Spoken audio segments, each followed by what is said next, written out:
करते रहे।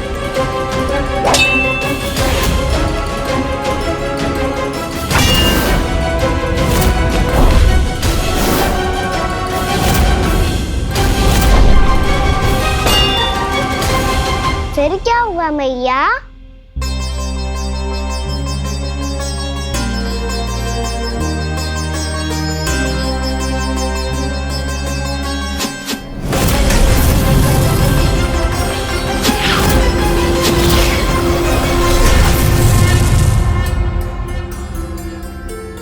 उस युद्ध को कभी समाप्त हुआ हो, पर कैसे? शीघ्र ही वो राक्षस थक गौ लल्ला।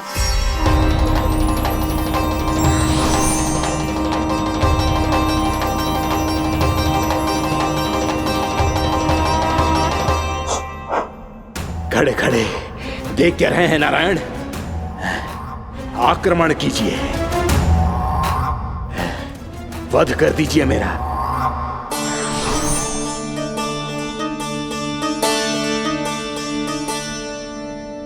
मैं तुम्हारी वीरता से प्रभावित हूं,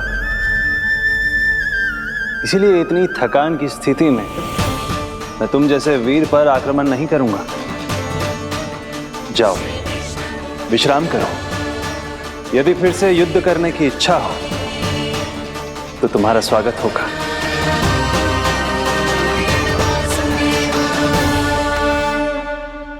जे कह के श्री नारायण बद्रिका आश्रम चले गए और वहां हिमवत नाम की एक कंदरा में ध्यान लगा के बैठ गए। उधर वो राक्षस विश्राम करने लगो। अनेकों दिन बीत गए और अब वो राक्षस मूरा फिर से स्वस्थ होके बलवान हो गया था। उसने अपनी सारी शक्ति फिर से प्राप्त कर ली थी।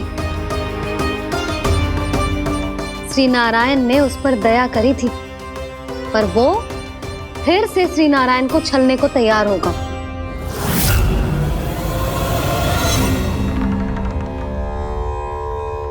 ध्यान में बैठे बैठे श्री नारायण योग निद्रा में चले गए, पर दुष्ट मूरा इसी अवसर का लाभ उठा के उनकी कंदरा में घुस आयो ताकि वो सोते हुए श्री नारायण पे आक्रमण कर सके।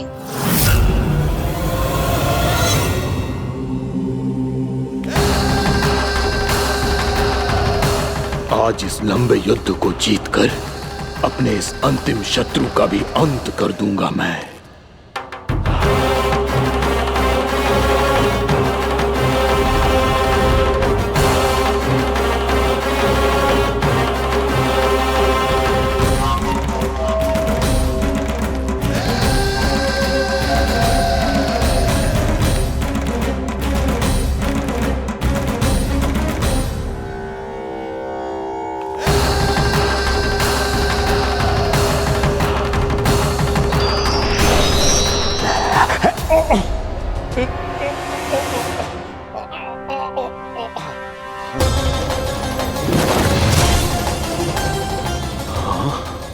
दुष्ट राक्षस,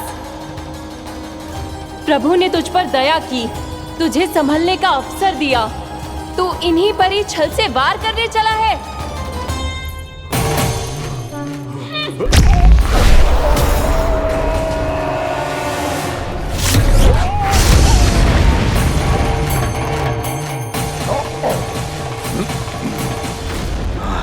मैं अजय हूँ, मुझे कोई पराजित नहीं कर सकता। ब्रह्मा का वरदान है मुझे। तूने नारायण से अपराजय होने का वरदान मांगा था मूर्ख, उनकी शक्ति से नहीं। ध्यान से देख, मैं तेरी मृत्यु हूँ, मृत्यु।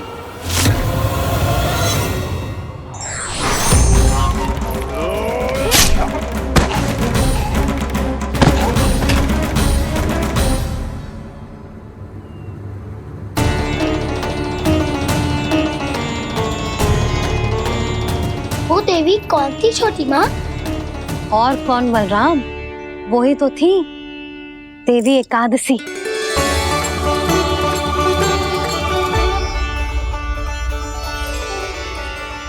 मुझे क्षमा कीजिए प्रभु, आपकी आज्ञा के बिना ही युद्ध करके आपके शत्रु को मृत्यु के घाट उतार दिया। क्षमा नहीं, आपकी तो प्रशंसा होनी चाहिए देवी।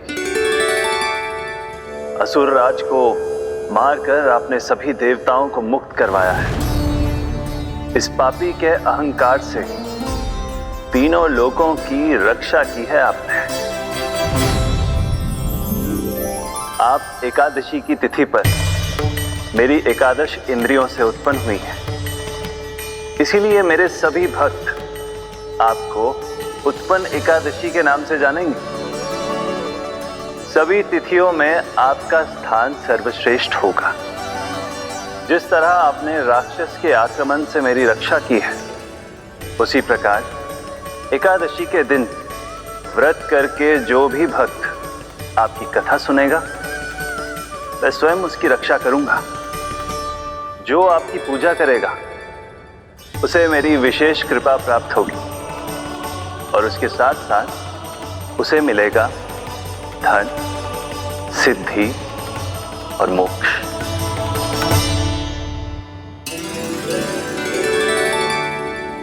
इसीलिए आज के दिन व्रत रखने का बहुत अधिक महत्व होता है। बोलो एकादशी मैया की जय। बोलो श्री नारायण भगवान की जय।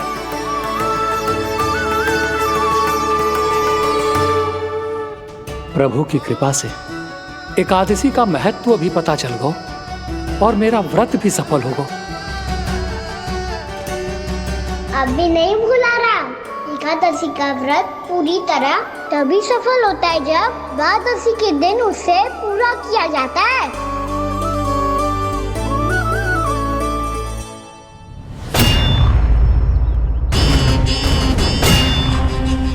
आवश्यक है आपको यह आभास होना कि उस विष्णु अवतार को पराजित करने के लिए आपके साधारण योद्धाओं में वो सामर्थ्य नहीं है। वो विष्णु अवतार कुछ अधिक ही असाधारण है।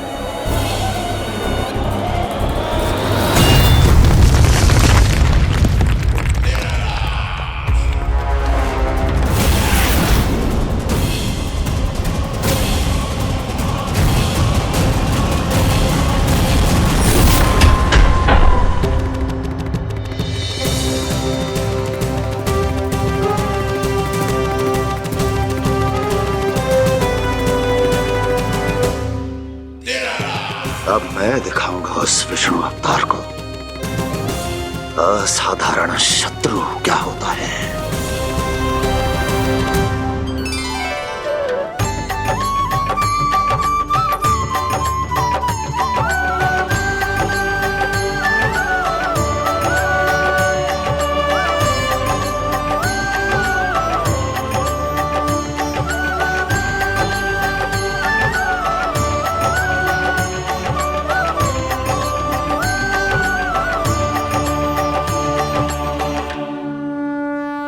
मामा अधीर हो रहे हैं, पर मैया ने मुझे अभी तक बाहर जाने की आज्ञा नहीं दी है। अभी उन्हें किसी और राक्षस को यहाँ भेजने से रोकने के लिए मुझे ही कुछ करना होगा।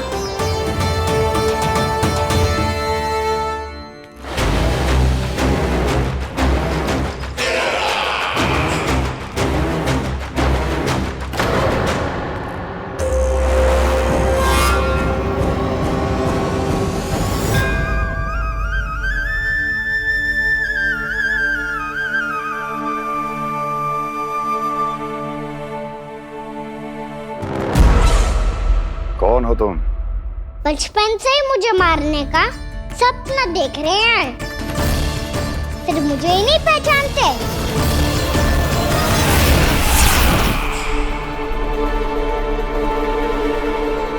बचपन से विष्णु अवतार। कोई कान्हा बुलाता है तो कोई मुरलीधर पुकारता है, कोई माखन चोर कहता है, कोई कहता है चिच्चोर। पर विष्णु अवतार इस नाम से तो बस आप ही मुझे बुलाते हो मामा जी। इतना साहस, ये तो यहाँ आ गया है।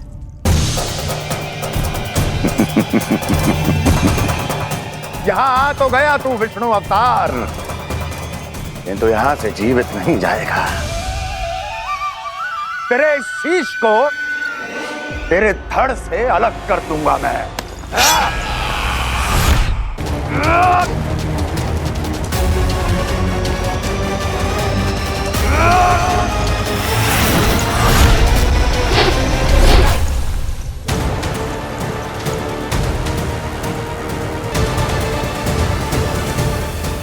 कहाँ देख रहे हो मामा जी?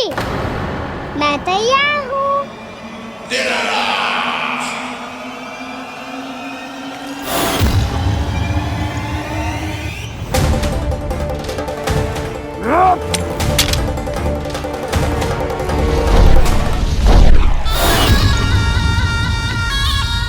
मामा जी, आप सदैव इसी तरह क्रोध में रहते हो क्या?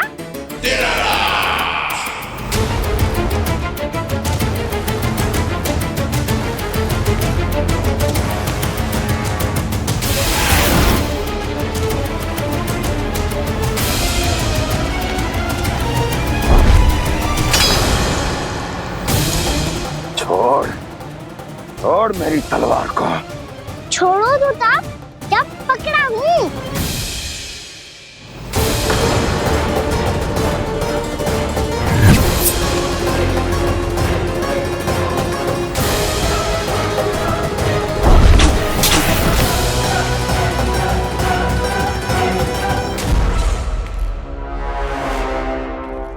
मामा जी,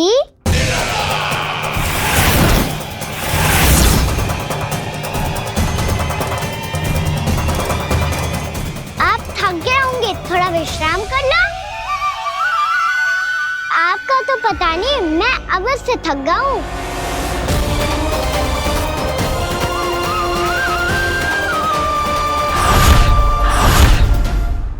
मेरे सिंहासन पर बैठने का तो साहस। अभी तो बस अभ्यास कर रहा था मामा जी। भविष्य में मुझे तो बैठना है यहाँ। आपने बल प्रयोग करके से अपने पिताजी से छीना था। मैं आपसे छीन लूंगा। जो छल और बल से लिया जाए वो अधिक समय तक टिकता नहीं है मामा जी।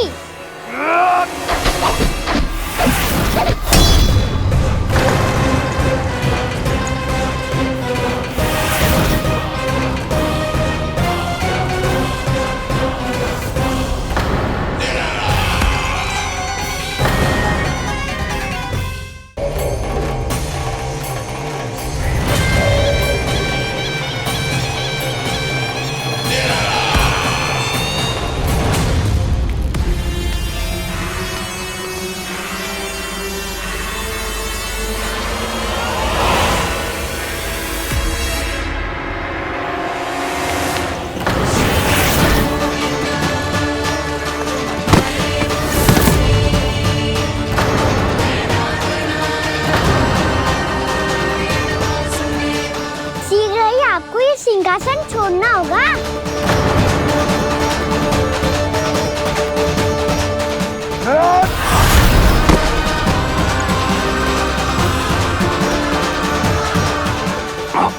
वो मेरा सिंहासन छीनना चाहता। वो आ रहा है, वो आ रहा है। सैनिकों,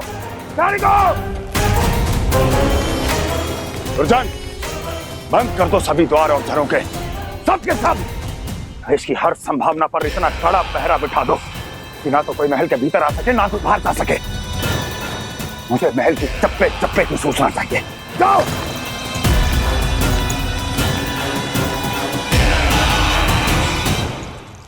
सिंहासन।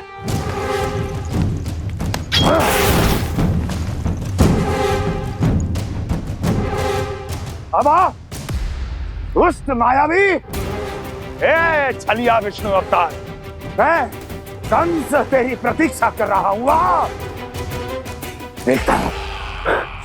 देखता हूँ मेरे सिंहासन पर कैसे बैठता है तू। मुझे तो बस कुछ समय चाहिए था, वो मिल गया। अब करते रहिए आप प्रतीक्षा।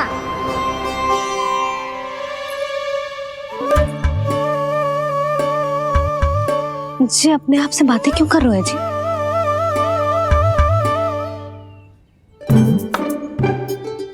आप मुस्कुरा क्यों रहे हो? ना कछु ना। बताओ क्यों मुस्कुरा रहे हो? तुम्हीं पर गए हैं जी। जब तुम व्रत करती हो तो तुम भी ऐसा ही करती हो। इसी प्रकार भूख अधिक लगने पर अपना ध्यान भटकाने के लिए स्वयं से ही बड़बड़ाती रहती। होगा।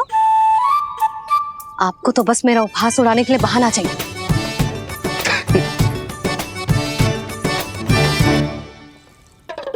लल्ला, भूख लगी है? ना मैया, व्रत करे तो भूख कैसे लगेगी?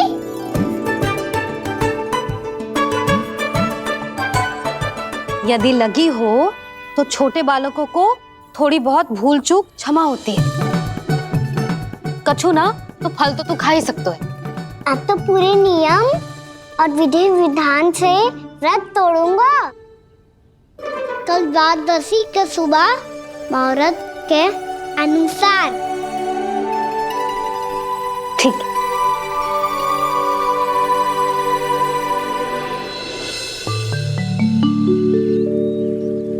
लल्ला, एकादशी समाप्त हो गई है, द्वादशी लग गई है।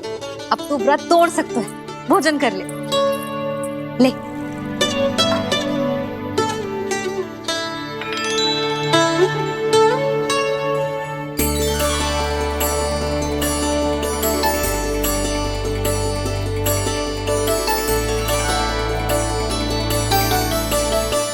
आज तो कार्य कर लीजिएगा। मैं ना चाहती कि सब गांव वाले फिर से आपका उपहास उड़ाएं। अरे, इसी क्षण कार्य आरंभ करना आवश्यक ना है। कुछ खा तो लो। कल भी पूरे दिन व्रत में रहे, अब तो कुछ खा लो। ना ना, अभी बिल्कुल भूख ना है। और हाँ भगवान, तुम्हें चिंता करने की आवश्यकता नहीं है। आज मैं किसी को भी 2 शब्द कहने का अवसर नहीं दूंगा। अरे, कुछ खाओगे पियोगे नहीं तो कैसे रहोगे?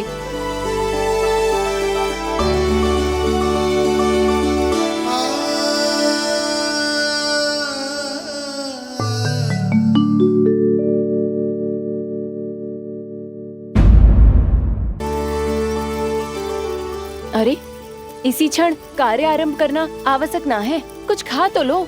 ना ना, अभी बिल्कुल भूख ना है। और हाँ भगवान, तुम्हें चिंता करने की आवश्यकता नहीं है। आज मैं किसी को भी 2 शब्द कहने का अवसर नहीं दूंगा।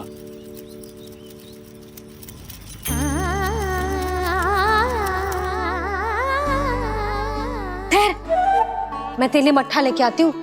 व्रत के बाद पीने से पेट ठंडा रहता है। रुक।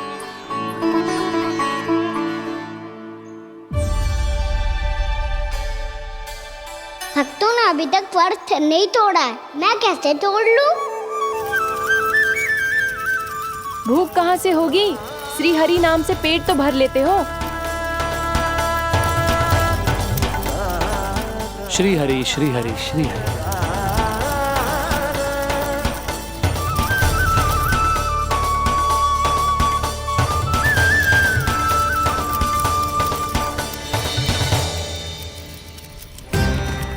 हरि हरि प्रभु हरि, हरि हरि प्रभु हरि, हरि हरि प्रभु हरि, हरि हरि प्रभु हरि। कल से अन्न का एक दाना ना गो है पेट में। अब क्या व्रत तुड़वाने भी आपके प्रभु ही आएंगे? अब क्या व्रत तुड़वाने भी आपके प्रभु ही आएंगे? मैया,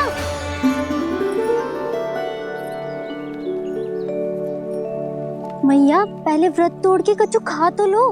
अभी ना, लौट के आने के बाद। हाँ,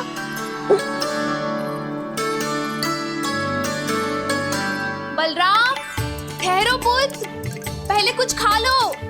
व्रत तोड़ना आवश्यक होता है। मैया ने एकादशी का महत्व बताया। लगता है मुझे सबको द्वादशी पर व्रत तोड़ने समाप्त करने का महत्व बताना होगा। हरि हरि हरि हरि हरि, मेरे हरि।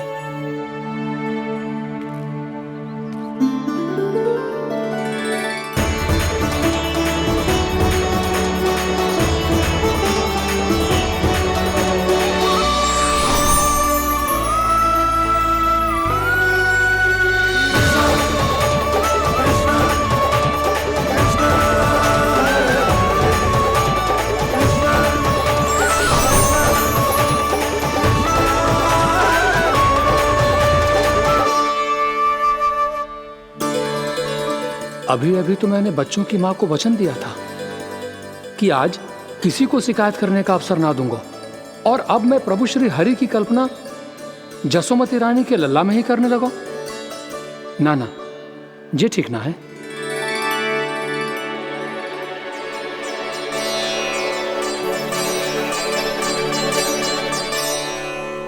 ठीक ही तो है, बिल्कुल सही पहचाना है आपने। बड़े तो बड़े, अब तो बालक भी हमारा उपहास उड़ाने लगे। मैं आपका उपहास नहीं उड़ाने आया, मैं तो आपके एकादशी के व्रत को पूरा कराने आया हूँ।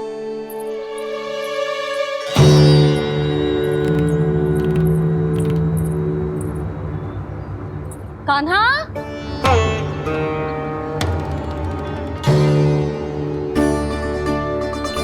तो ये रे आपकी छड़ी और ये रे मेरी पीठ। सेक बिना ताकत तोड़। आज तो इसकी पीठ सेक के रहूंगी मैं। मैया घर पे भूखी मुझे ढूंढ रही होगी। लो आज द्वादशी के दिन पहले प्रहर में भोजन करके अपना एकादशी का व्रत पूरा करो आप। धन्यवाद राजकुमार, पर अभी हमें भूख नहीं है। बहुत सारा काम पड़ा है, और अभी थोड़ी ही देर में शंकरी बहन भी अपनी मटकी लेने आती होंगी।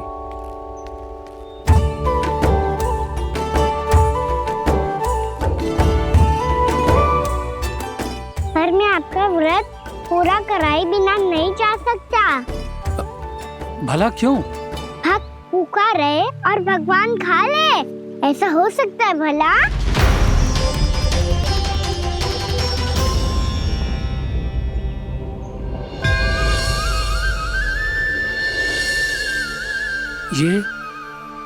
ये कैसा भ्रम हो रहा है मुझे लगता है अपना काम करना चाहिए। द्वादशी के पहले प्रहर में व्रत पूरा करना बहुत आवश्यक होता है, ना तो एकादशी का व्रत भी पूरा ना मानो जाता। इतनी सारी ज्ञान की बातें तुम्हें कैसे पता है लल्ला?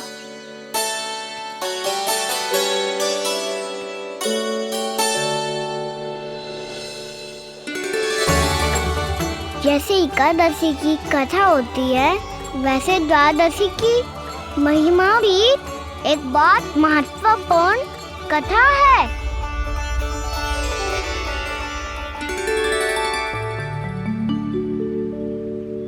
कैसी कथा?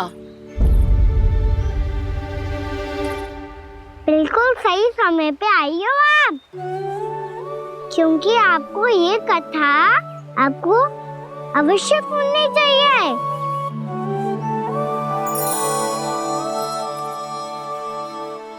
मुझे क्यों? पहले सुन तो लिया, फिर स्वयं ही पता चल जाएगा। बहुत समय पहले एक राजा हुआ करते थे, राजा अम्बरीश। भगवान श्री हरि के बहुत बड़े भक्त थे। ओम नमो नारायणाय। ओम नमो नारायणाय।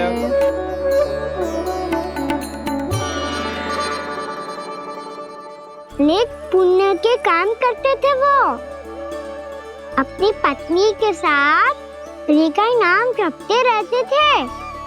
उन्होंने 12 माह एकादशी का व्रत करो निर्जल पास किया, और जब उनकी 12वीं एकादशी का व्रत द्वादशी के दिन तोड़ने का समय हुआ, तभी महर्षि दुर्वासा अपनी 100 शिष्यों के साथ उनके महल में पधारे।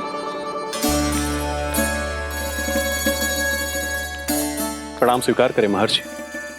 आप जैसे महान ऋषि मेरे राज्यसभा में आए, वो भी ऐसे अवसर पर जब मैं और मेरी पत्नी निरंतर 12 एकादशियों के बाद अंतिम एकादशी का व्रत तोड़ेंगे। इससे बड़े सौभाग्य की क्या बात हो सकती है हमारे लिए? आज आपके साथ साथ मेरा और मेरे शिष्यों का एकादशी व्रत भी पूरा होगा। संभव है प्रभु की इच्छा यही हो कि हम सब अपना व्रत एक साथ तोड़ें। ये तो अत्यधिक प्रसन्नता की बात है महर्षि। तो फिर ठीक है, हम सब यात्रा से थके हैं, व्रत तोड़ने से पहले हम स्नान करना चाहते हैं। जैसी आपकी इच्छा महर्षि। जब तक आप लोग लौटेंगे तब तक आपके सारे प्रबंध यहाँ हो चुके होंगे।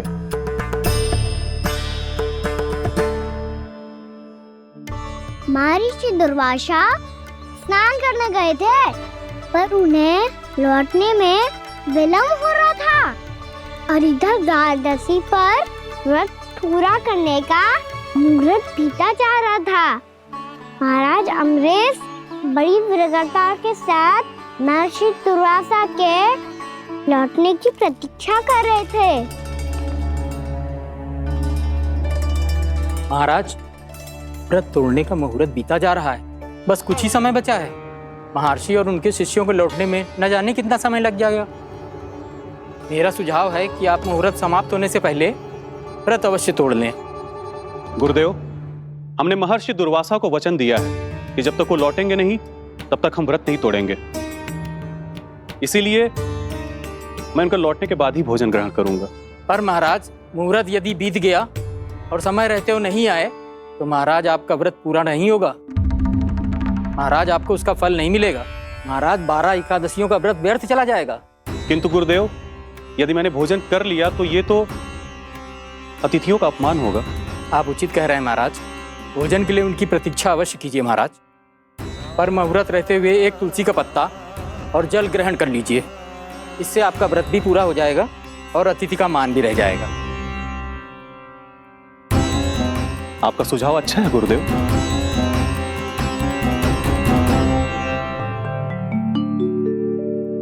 जैसे ही महाराज ने तुलसी का पत्ता खाया, वैसे ही महर्षि दुर्वासा लौट आए। महाराज,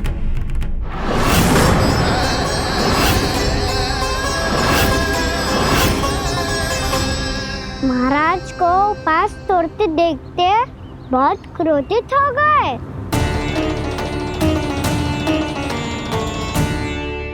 बहुत बड़े भक्त हैं आप, परंतु आप ये नहीं जानते अपने अतिथियों के साथ कैसा व्यवहार करना चाहिए।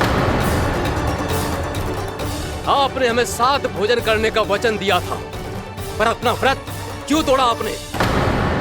महर्षि, मैंने भोजन नहीं ग्रहण किया।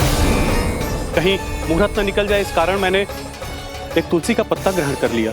56 भोग खाया हो या एक पत्ता, अपना व्रत तोड़कर अतिथियों का अपमान किया है, मेरा अपमान किया है। अब आपको दंड भोगना होगा ताकि आप सीख पाएं कि अतिथियों के साथ कैसा व्यवहार होना चाहिए। महर्षि, आप जो भी दंड मुझे देंगे मुझे स्वीकार है, किंतु आप क्रोधित मत होइए। क्रोध का कारण आपने दिया है महाराज। एक महर्षि का अपमान करके राक्षसी प्रवृत्ति का परिचय दिया है आपने। इसीलिए अब एक राक्षसी आपको दंड देगी।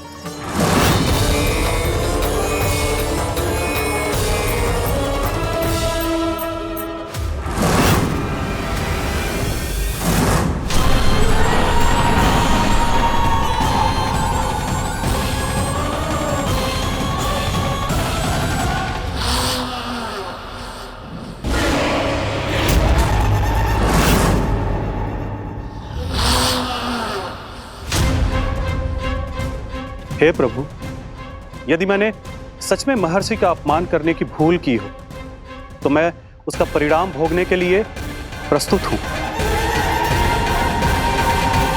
ओम नमो नारायणाय, ओम नमो नारायणाय नमः। महर्षि दुर्वासा को यह आभास ही नहीं था कि महाराज अम्बरीश ने उनका अपमान नहीं किया था। फिर भी उसे अपमान मान के वो श्री नारायण के भक्त पे संदेह कर रहे थे। मैंने भी तो भोला राम की भक्ति पे संदेह किया था। हे नारायण, ये क्या पाप हो गया मुझसे? संदेह किसी अपमान से कम ना हो तो, और भगवान सब सह सकते हैं, पर उनके प्रिय भक्तों का अपमान सहन ना कर सकते। इसीलिए उन्होंने अस्थिचेप करने का निर्णय लिया।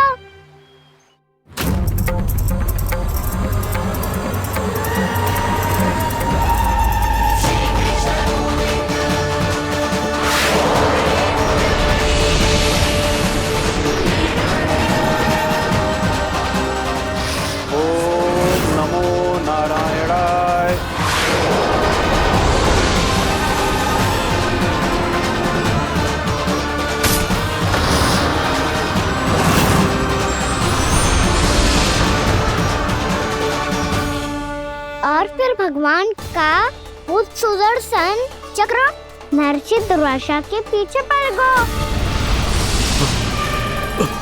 ये चक्र तो मेरी ओर बढ़ रहा है। ओम नमो नारायणाय। ये कैसे संभव हो सकता है? कोई रोको इसे, कोई रोको इसे।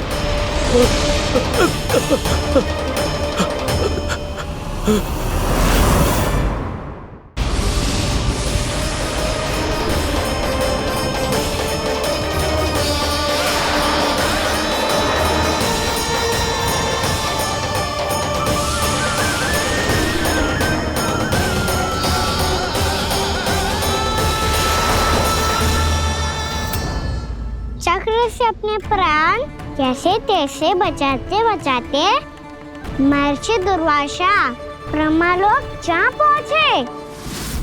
ब्रह्मदेव रक्षा कीजिए, ब्रह्मदेव सहायता कीजिए, मुझे बचाइए ब्रह्मदेव, रक्षा कीजिए। ये सुदर्शन चक्र मेरे प्राणों के पीछे पड़ गया है, मुझे बचाइए ब्रह्मदेव, मुझे बचाइए। महर्षि, मैं चाहकर भी आपकी सहायता नहीं कर सकता। ऐसी स्थिति में यदि कोई कुछ कर सकते हैं तो वो है सुदर्शन चक्र के स्वामी विष्णु, क्योंकि सृष्टि में केवल वही है जो इसे नियंत्रित कर सकते हैं। वो ही इसे वापस लौटने का आदेश देकर आपके प्राणों पर छाए हुए संकट को दूर कर सकते हैं। किंतु हां, मैं सुदर्शन चक्र से इतना अवश्य कहूंगा कि जब तक आप विष्णु लोक में पहुंच नहीं जाते, वो आपको किसी भी प्रकार की हानि ना पहुंचाए। आपका बहुत बहुत धन्यवाद, आपकी सदा ही जय हो।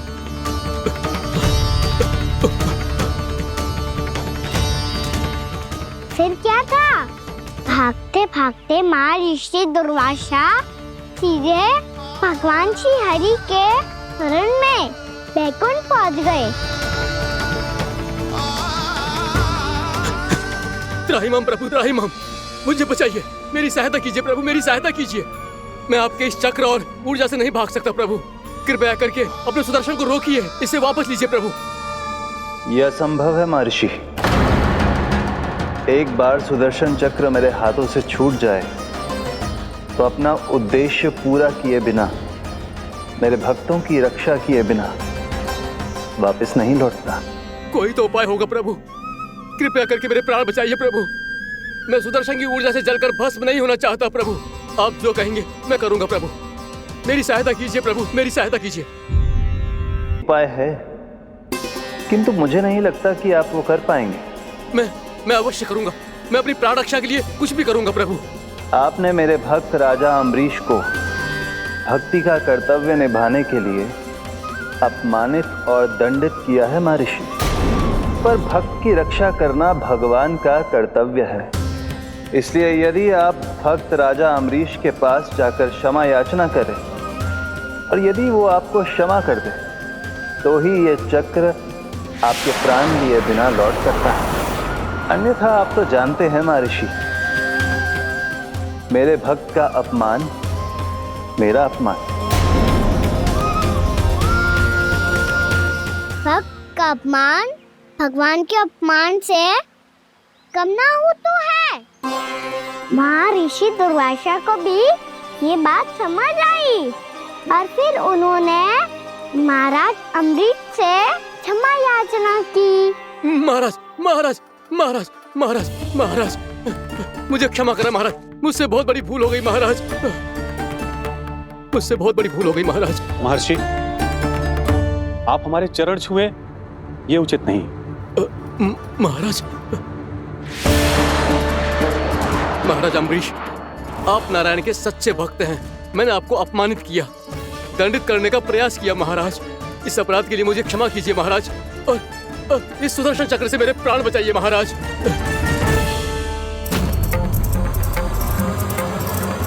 हे महान सुदर्शन, यदि महर्षि के लिए मेरे हृदय में अभी भी वही सम्मान और प्रेम हो जो इनके प्रथम आगमन पे था, तो कृपया आप अपने धाम वापस लौट जाइए।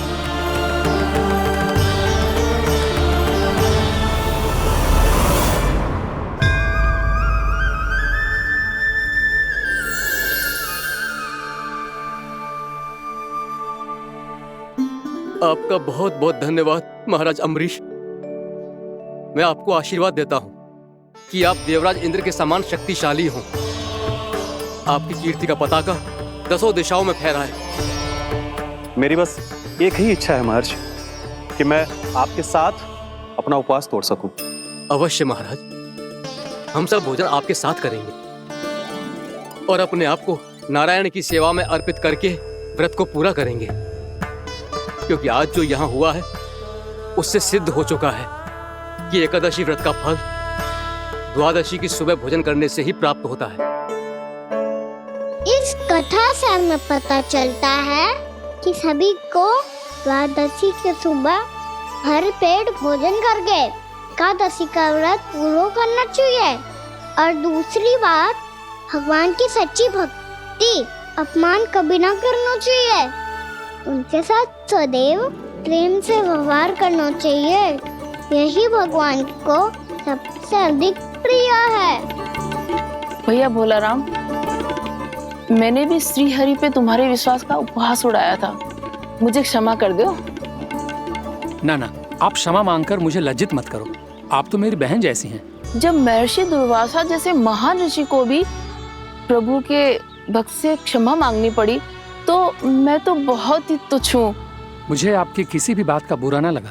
पर पता है प्रभु को कौन सी बात कब बुरा रखता है? कौन सी बात? जब उनका भक्त भूखा रहे, समय पे अपना व्रत पूरा ना करे। और जैसा कि आप सभी ने अभी कथा से सीखो है, एकादशी के व्रत को द्वादशी की सुबह अवश्य पूरा करना चाहिए। अब आप जाओ, अपना व्रत पूरा करो।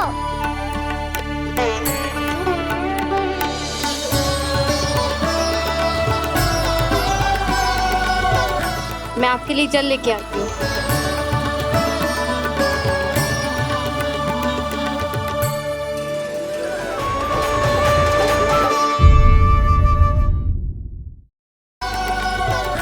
मैं आपके लिए जल लेके आती हूँ।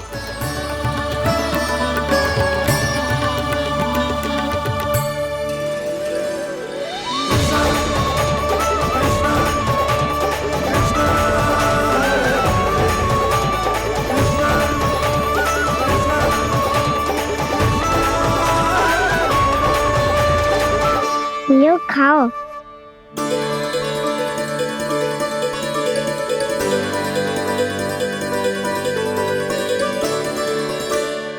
कान्हा,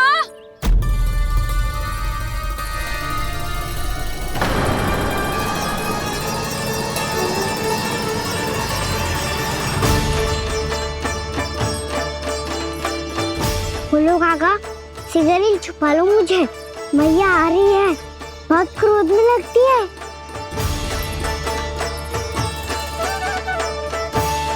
आज तो बहुत दंड मिलेगा। अभी क्षण भर पहले तो ये साक्षात भगवान के रूप में बात कर रहे थे, और अब अचानक ही ऐसे बालक बन गए जो मैया से दंड मिलने के भय से व्याकुल हैं। बोला काका, किस सोच में पड़ गए? सिगरेट छुपा लो मुझे।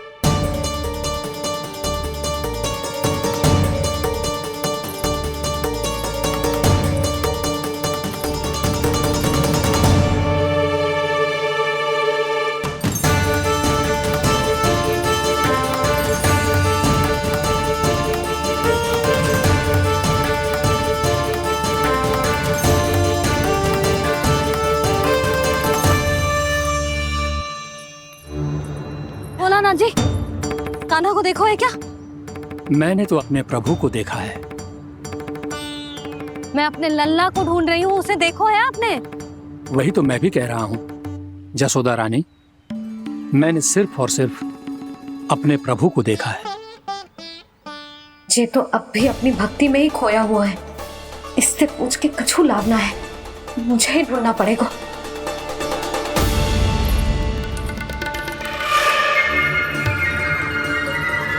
बच गए। संकरी मौसी, कान्हा को देखो है क्या कहीं?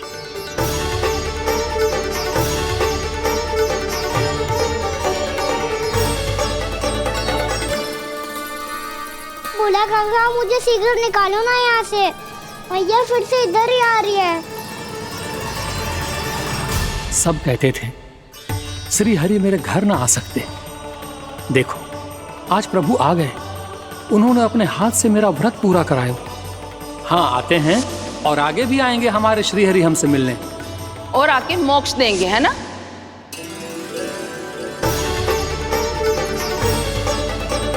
शीघ्र निकालो ना भोला काका, मैया आ रही है। मैं ना निकालूं? क्यों? मेरा अर्थ है मैं निकालूंगा, अवश्य निकालूंगा, पर तब तक नहीं निकालूंगा जब तक आप मेरी सारी बातें मान नहीं लेते हैं। कौन सी बात? प्रभु मुझे मोक्ष प्रदान कर दीजिए प्रभु। तथास्तु। ना ना ना ना प्रभु, मेरे साथ साथ मेरे परिवार को भी मोक्ष दे दीजिए। तथास्तु। अब तो निकाल दो, मैया देख लेंगी। ना प्रभु, मेरे परिवार के साथ मुझसे जुड़ी हुई हर वस्तु, जीव जंतु, प्राणी, गाय बैल भैंस, सभी को मोक्ष प्रदान कर दीजिए प्रभु। तथास्तु। प्रभु आप सच में अद्भुत हैं। मैंने जो मांगा आपने बिना सोचे समझे सब प्रदान किया। मैं ही अपनी मांगे बढ़ाता रहा। प्रभु प्रभु मुझे क्षमा कर दीजिए, प्रभु मुझे क्षमा कर दीजिए।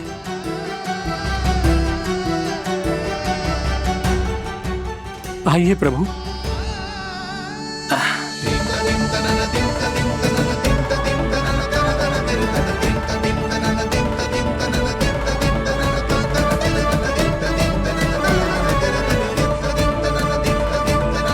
प्रभु आप तो प्रभु हो, हरि हो, भगवान हो।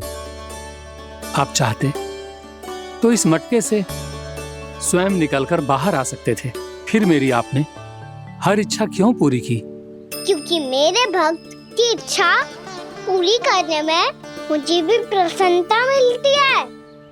ना तो मैं अपने भक्तों का अपमान सह सकता हूँ और ना ही उनकी इच्छा अधूरी रहने दे सकता हूँ।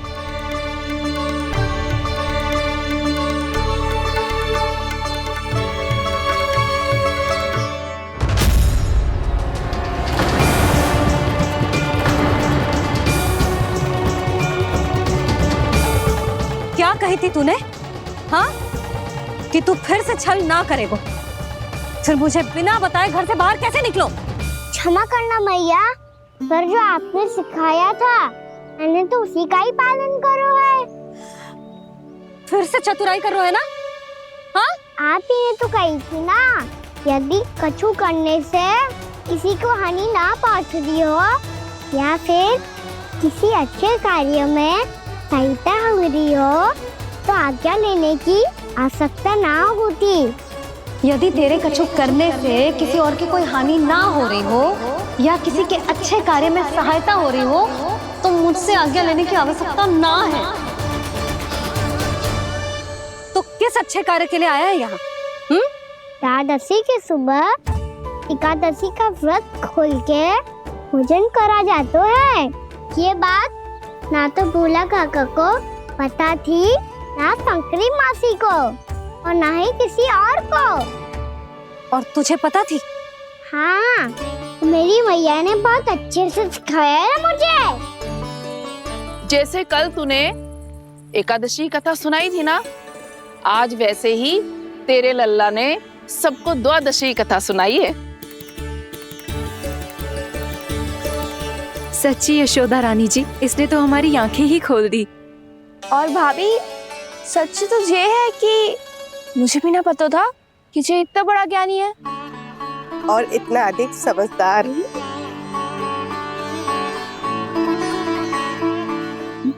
द्वादशी की कथा? वो तो मैंने इसे कभी सुना ही ना है। फिर इसे कैसे पता थी? रानी जी, जो स्वयं भगवान हैं, भला उन्हें कैसे कुछ नहीं पता होगा? मैंने तो इन्हें पहचान लिया। और हाँ, आप सब लोग भी इन्हें अपने अंतर मन की आंखों से देखिए। हो सकता है इन्हें पहचान पाएं। ये कोई और नहीं है, श्री नारायण है, मेरे श्री हरि, मेरे प्रभु। जय श्री हरि।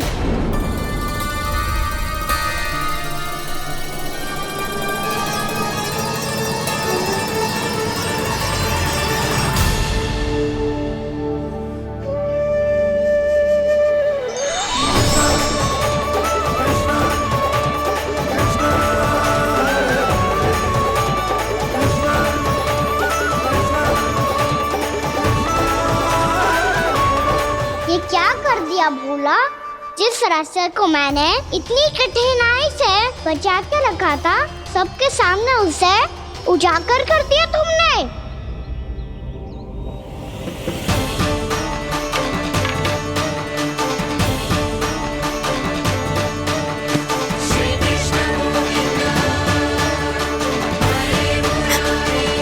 नारायण, नारायण, श्री नारायण।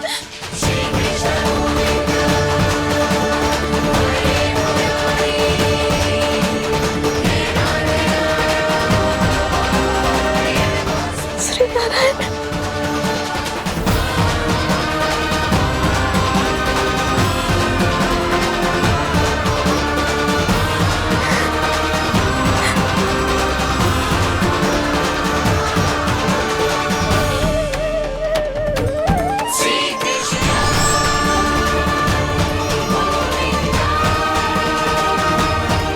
श्री नारायण प्रभु।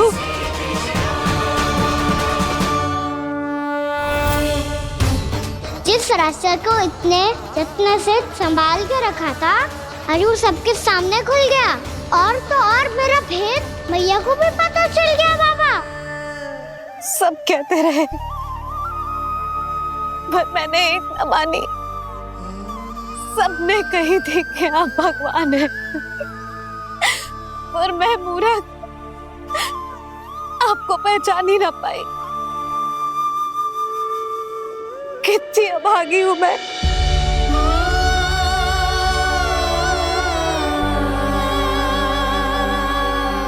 जिस मुंह से मुझे आपकी महिमा गानी चाहिए थी, उसी मुंह से मैंने आपको डांटा है।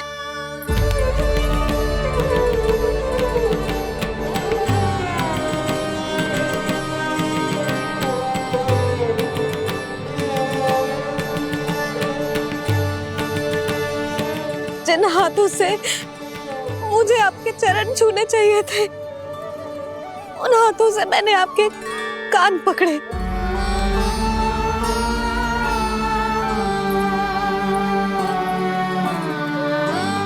मुझे तो आपकी सेवा करनी चाहिए थी प्रभु, और मैंने आपको दंड दियो, आपको घर से बांध दियो।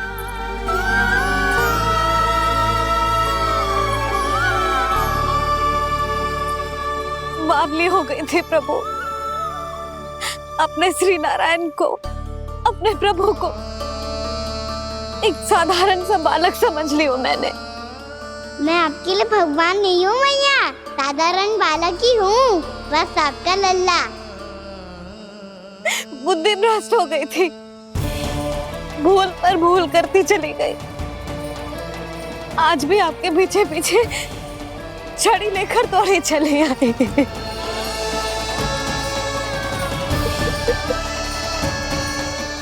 अपने आप को दोष मत दो मैया, आपके इस ममता के लिए तो जन्म लिया है मैंने। हमारा मन बदलने मत दो, मेरे लिए वही पुरानी भैया बनी रहो आप, और मुझे रहने दो आपका वही नटखट लल्ला। मुझे क्षमा कर दो प्रभु, मुझे क्षमा कर दो। बाबा ये कैसा अंत हो गया आज? मैया तो मुझे भगवान मानने लगी, पर मैं इसे स्वीकार नहीं कर सकता। अभी नहीं बाबा, इतनी शीघ्र नहीं। आप ऐसे खड़े क्यों बाबा? कुछ ऐसा करो ना कि मैया फिर से मेरे मैया बन जाए। उनकी दृष्टि में भक्ति नहीं, ममता चाहिए मुझे। कान्हा, मेरे सामर्थ्य में हो तो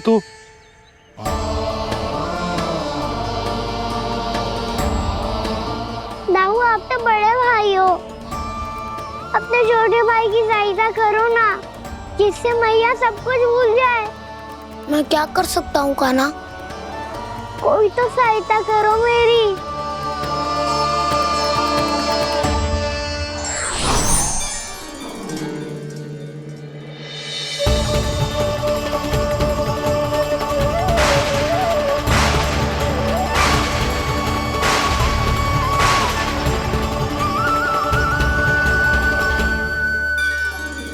अपने आप को संभालिए प्रभु।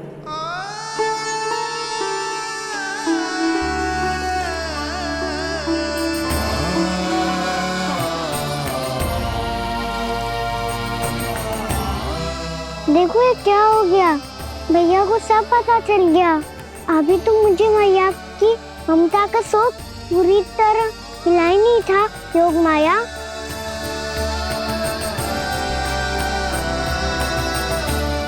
मेरी सहायता करो ना। कितनी अद्भुत है ममता की शक्ति।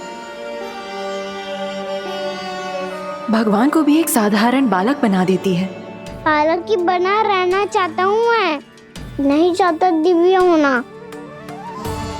नहीं चाहता भगवान बनना। बस मैया की गोद में रहकर ममता की रस से सेम को भिगोना चाहता हूँ। इनकी डांट फटकार का सुख पाना चाहता हूँ। कुछ भी करे योग माया, पर इन सबको भुला दो मेरा सत्य।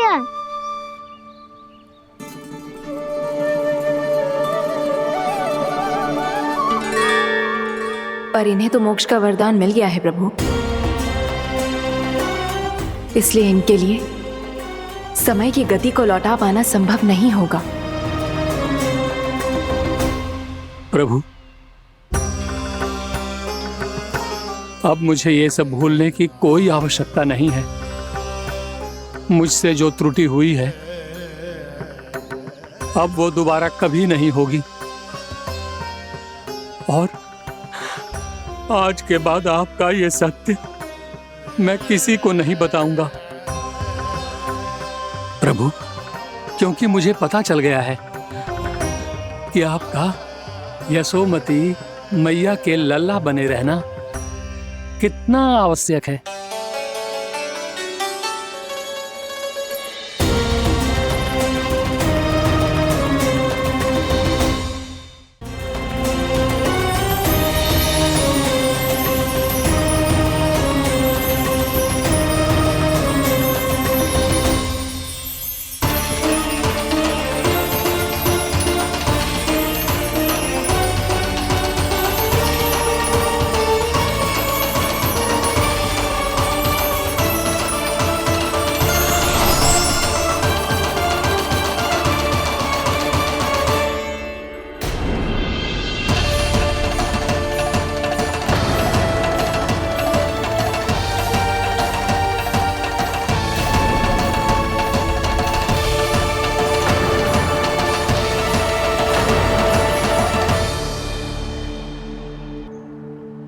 मैया आपकी छड़ी। पहले चुपके से भाग जातो है, फिर स्वयं ही छड़ी भी पकड़ा रो है? नटखट कहीं का। हंसी आ रही है? अरे किस बात पे इतनी हंसी आ रही है रे? हाँ?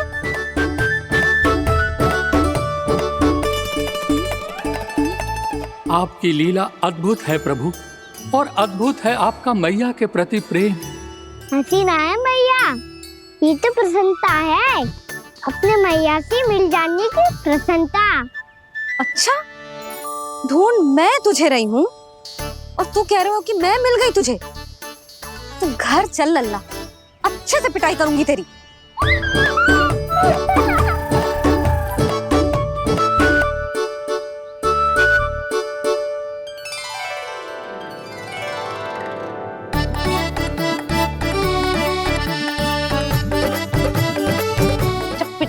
गाल लाल होंगे ना तेरे, तब हंसी बंद होगी तेरी। चल।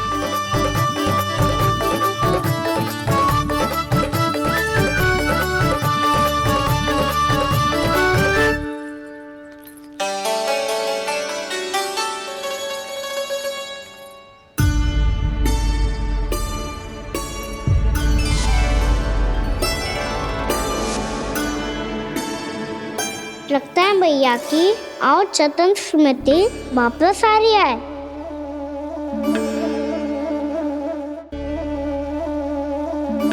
यशोदा, क्या होगो? ना कछु ना। आपको बताऊंगी तो और हंसेंगे मुझ पे। बोल दो, मैं उपास ना उड़ाऊं, सच्ची। देखो देखो इसे कैसे हंस रहे हैं। मेरे हाथ में छड़ी है, मैया क्रोधित है, पर जे तनिक में भय ना लग रहा है ऐसे। हाँ, हंसे जा रहे हैं।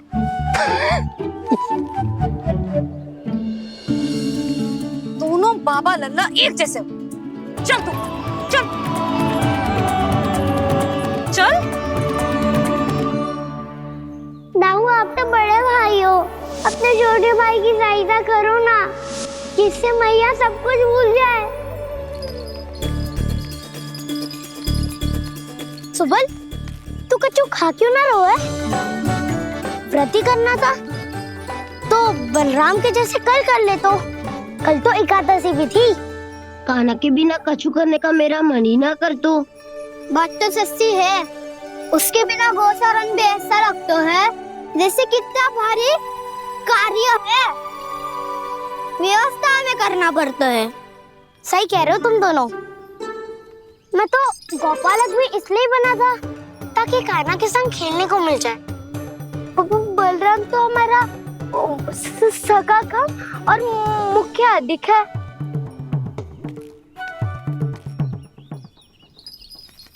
रुक जाओ, तुम सब कुछ देर विश्राम कर सकते हो।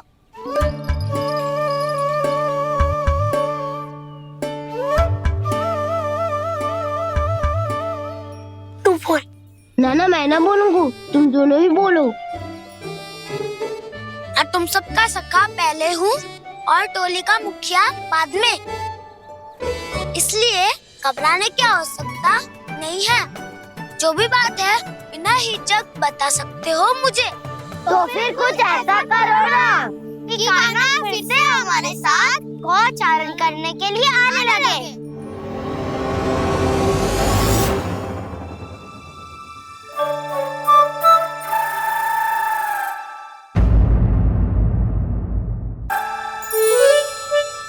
बिना कछु बताए भाग गओ।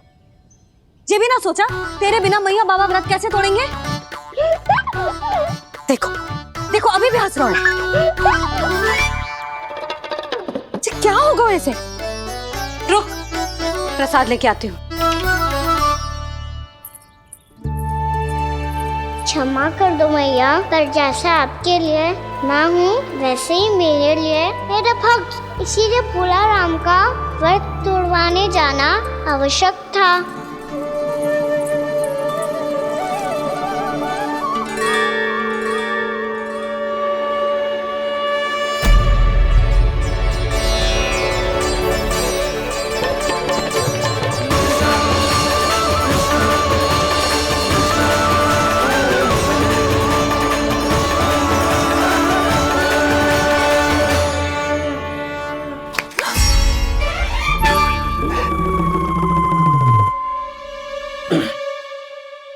सुधा, फिर से खो गई तुम।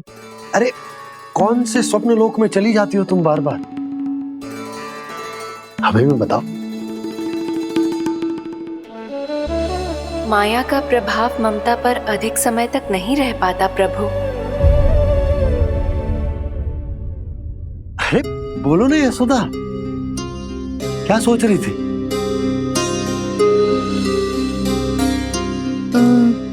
मैंने ना श्री नारायण को देखो है।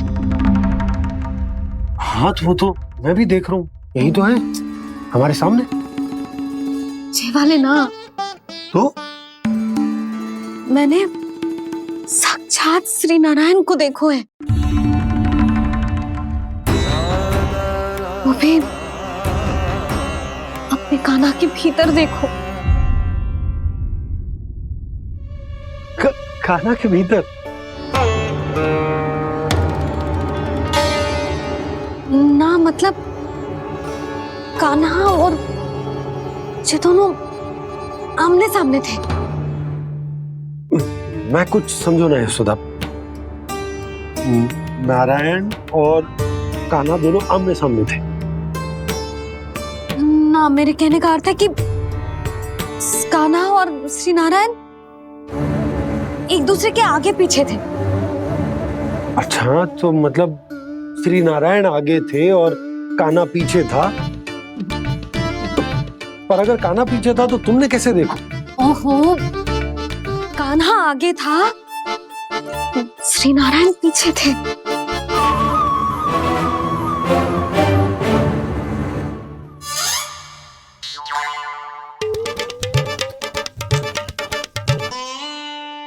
यशोदा, एक बार फिर से सोचकर बताओ कि नारायण आगे थे या कान्हा आगे था? ठीक से याद कर।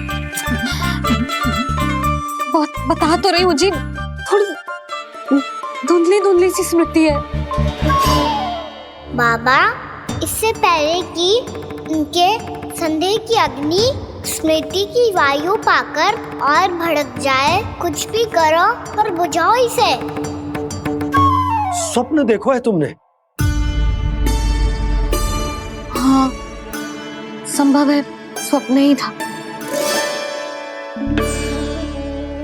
पर यदि स्वप्न था तो सुबह सुबह उठते ही उसकी स्मृति क्यों ना आई? अब क्यों आ रही है उसकी स्मृति? और वो भी तब से जब से मैं भोलाराम के यहाँ से कान्हा को लेके आई हूँ। और जब मैं गई थी तो छड़ी मेरे हाथ में थी, पर फिर कान्हा ने मुझे छड़ी दी और मैं बैठी हुई थी। इस बीच कछु तो हुआ है। भैया की अचेतन स्मृति वापस आ रही है। अब मुझे ही कुछ करना होगा। मुझे लगता है जी, जब मैं वहाँ गई ना, भैया व्रत पूरा करने का सुबह मुहूर्त निकल जाएगा और अब तो भूख भी बहुत तीव्र लग रही है। हे नारायण, मैं तो भूल ही गई कि लल्ला भी तो कल से भूखा है।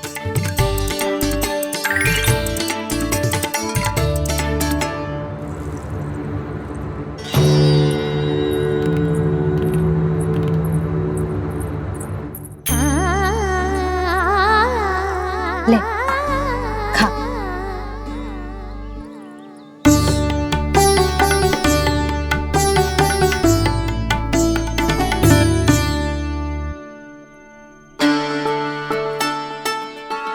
संतान की चिंता में सब कुछ भुला दे, ऐसी ही होती है ममता। और कान्हा को अच्छे से पता है कि इसको लाभ कैसे उठाना है। हाँ बाबा, लाभ ना, मैं तो मैया की ममता का आनंद उठाना चाहता हूँ, जितना संभव है उससे भी अधिक।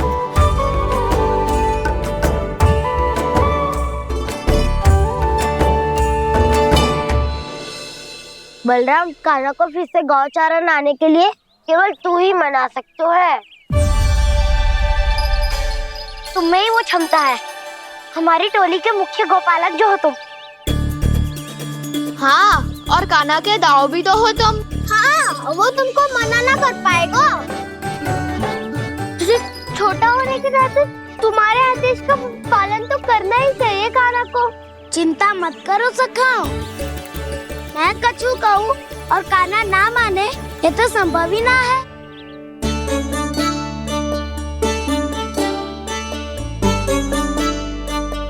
आज जो हुआ ना जाने और कितने समय तक मेरा सत्य आपसे छिपा रह पाएगा, इसीलिए आपसे अधिक समय मैं आपके साथ ही बिताऊंगा। मैंने कह दिया तो समझ लो, पत्थर पे रेखा खींच गई। कल से कान्हा हम सबके साथ अवश्य आएगा। अपना सारा समय हमारे साथ बिताएगा वो।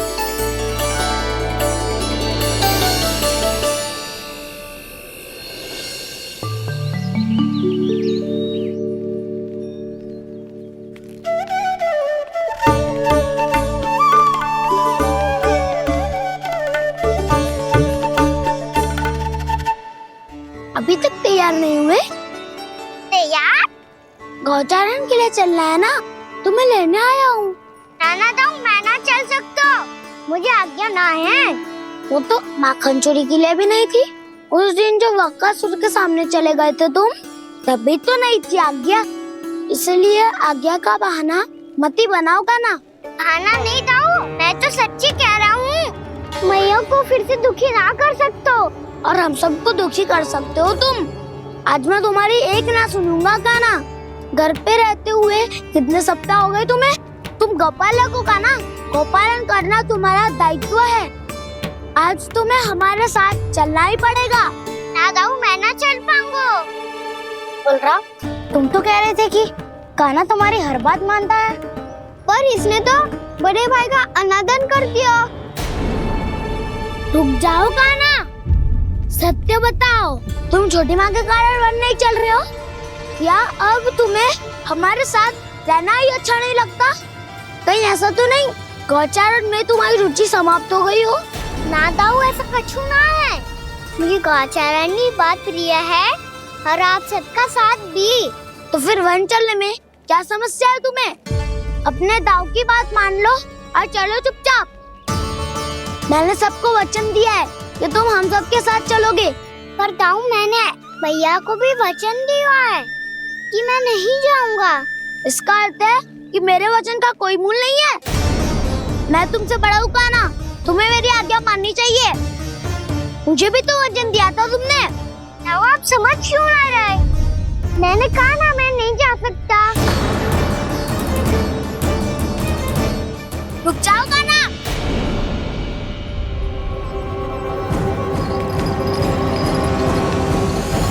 ऐसे कैसे नहीं आ सकते? मैंने, बल्कि हम सब ने तुम्हारी हर शरारत में तुम्हारा साथ दिया है, चाहे माखन चोरी हो या गौचारण। और अब तुम अपने दाऊ को ही पीठ दिखा के जा रहे हो। दाऊ, मैं आपका बहुत सम्मान करता हूँ, पर मैंने कहा ना, मैं नहीं जा सकता। मुझे मेरी मैया के साथ ही रहना है। तो फिर तुम्हारे लिए मैया ही महत्वपूर्ण है। दाऊ नहीं, सखा नहीं, गयाऊ भी नहीं। कान्हा ने तो तुम्हारी बात मानने से मना कर दिया बलराम। लग तो है सच्चो भाई ना है। जानते हो इससे क्या सिद्ध होता है कान्हा? कि तुम छोटी माँ के पुत्र नहीं हो, कि तुम छोटी माँ के पुत्र नहीं हो। दाऊ, ये क्या कह रहे हो आप? और नहीं तो क्या, तुम उनके वास्तविक पुत्र होते तो अपने दाऊ की आज्ञा कभी नहीं टालते। ऐसा मत ही कहो दाऊ, मैं अपनी मैया का ही लल्ला हूँ। मुझे तो लगता है छोटी माँ हाथ से ग्रह करके लाई है तुम्हें। अब ऐसा क्यों बोल रहे हो दाऊ? क्योंकि मैं वो सत्य देख रहा हूँ जो तुम नहीं देख पा रहे हो। छोटी माँ और छोटे पापा दोनों गोरे हैं, और तुम अपना रंग देख लो, स्वयं विचार कर लो। जी तो मैंने भी सोचा था, बस बोला नहीं। हाँ तो क्या हुआ, मेरी त्वचा का रंग अलग है, मैं उन्हीं का ही लल्ला हूँ। बस धूप में तुम सबके साथ इतना खेला हूँ कि मेरी त्वचा का रंग बदल को है। बड़बोली बात मत ही कर कान्हा, स्वयं को बचाने के लिए हम पर दोष लगा रहे है। सत्य तो ये है कि तेरी त्वचा सदैव से ऐसी थी कान्हा। लग तो है ये कि बलराम सही कह रहा है। इसका अर्थ है कि सस्ते में नन काका यशोदा काकी इसके हाथ से ग्रेप करके आए हैं। बालक हाथ में थोड़ी ना मिलता है। हमारे घर में जो बछड़ा है उसको तो मेरे बाबा हाथ से ही लाए थे, पर मुझे हाथ से कोई ना लायो है। मैं अपनी मैया का ही लल्ला हूँ, यशोमती मैया का नंदलाला ही हूँ मैं। तुम्हें वन चलना है तो चलो, या फिर मत चलो, पर छोटी माँ और छोटे बाबा का लल्ला होने का स्वांग करने की कोई आवश्यकता नहीं है।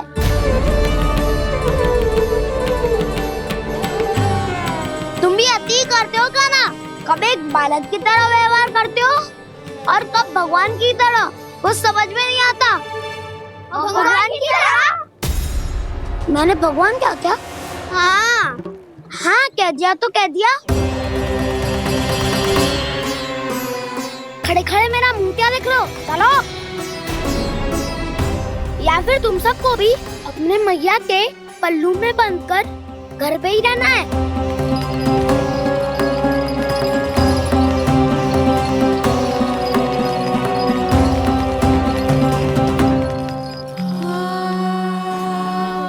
जानते हो इससे क्या सिद्ध होता है कान्हा? कि तुम छोटी माँ के पुत्र नहीं हो, कि तुम छोटी माँ के पुत्र नहीं हो।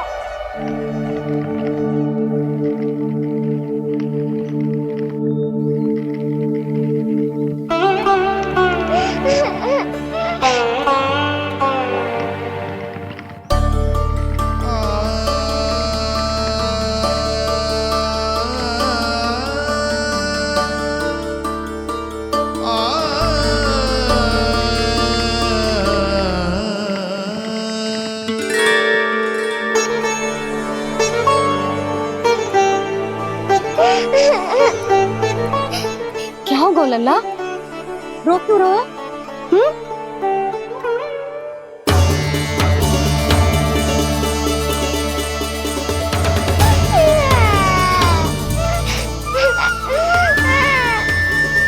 अरे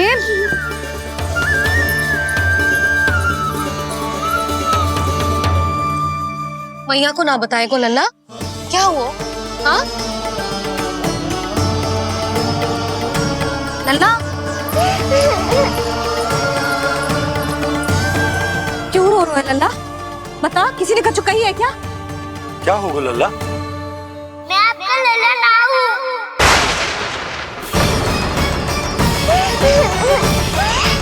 ऐसा क्यों कह रहे हो तू? क्या होगा? आपका भी लल्ला ना हूँ मैं।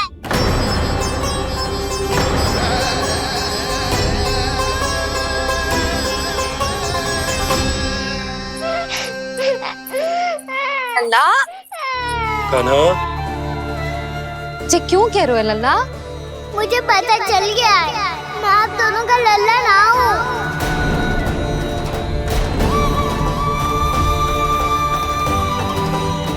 कुछ भी उल्टा सीधा बोल रहे हो, तू मेरा ही लल्ला है ना। आप मुझे हाथ से गिरा करके लाई हो।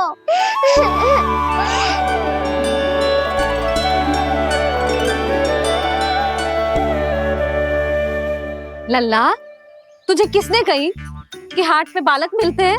मिलते हैं, पूरी गैया का बालक भी तो हाट से ही आयो है।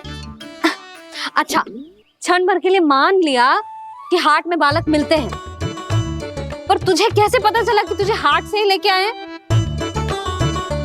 मेरा रंग देखो और फिर अपना हाथ देखो। मैं रात के अंधेरा जैसा हूँ और आप दिल की उजाली जैसी।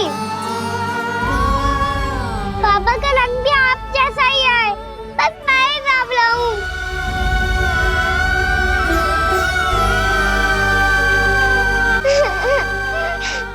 उससे क्या अंतर पड़ता है लल्ला? पर तो मैं तभी तो दाऊ अन्य सभी सखाओ ने ऐसा कहा। इस बात पर ध्यान मत ही दे।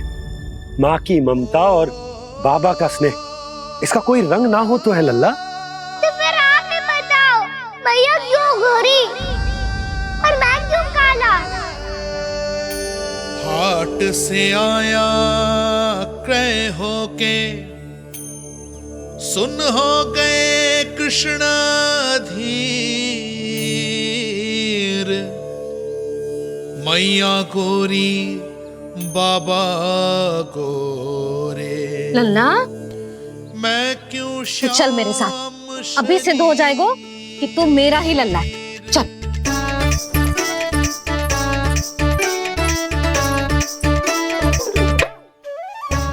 ये दोनों लल्ला और मैया का मन कछु समझ ही ना आता, कछु ना कछु उटपटांग करते ही रहते हैं दोनों।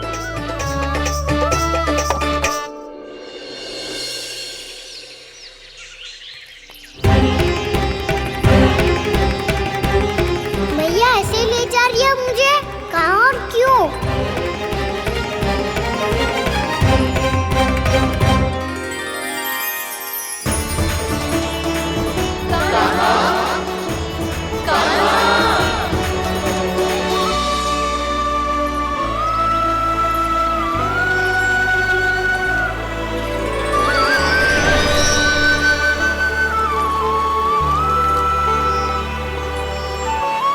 खाना आए हैं, कितने दिनों के बाद खाना आए हैं।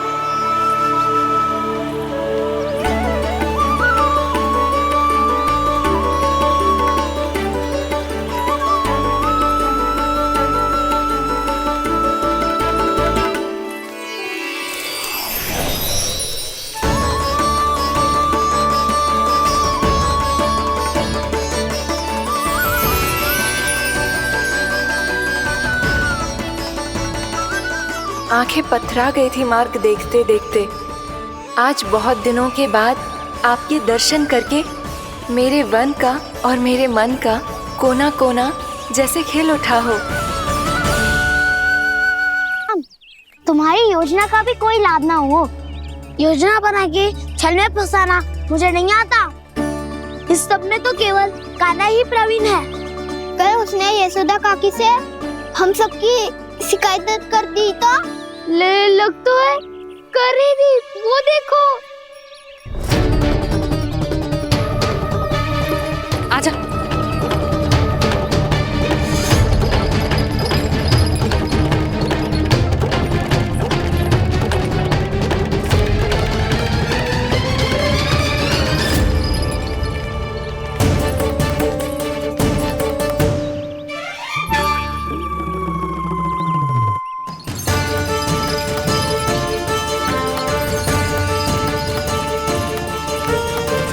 बलराम,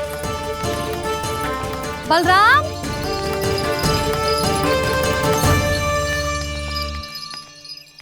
ये बसंती कहाँ है?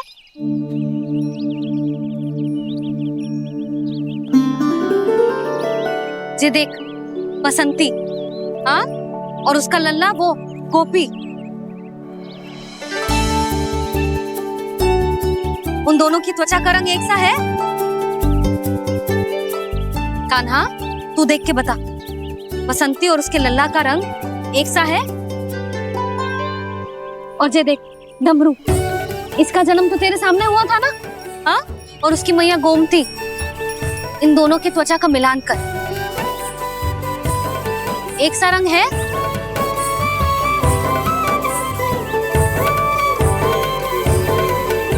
सब के सब गोपालक सामने आओ।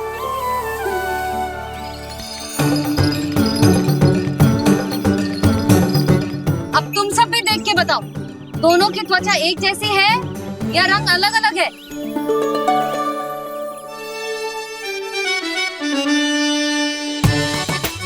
अलग अलग है।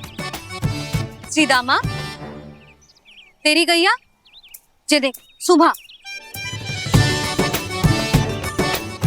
उन दोनों का रंग एक सा है कि अलग अलग?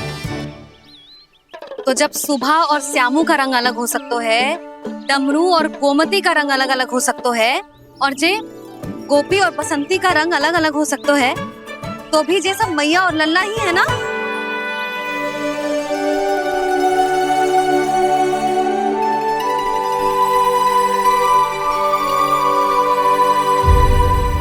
और लल्ला का रंग अलग अलग है तो हम मैया और लल्ला ना हो सकते? इसका अर्थ है कि मैं सच्ची में आपका ही लल्ला हूँ?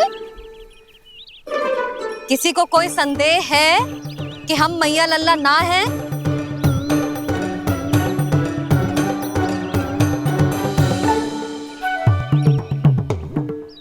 कोई संदेह है? नहीं छोटी माँ, मुझे कोई संदेह नहीं है। मैं तो बस अपने छोटे भाई के साथ परिहास कर रहा था।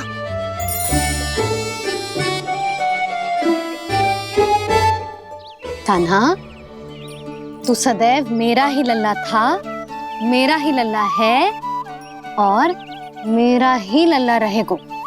समझ आई?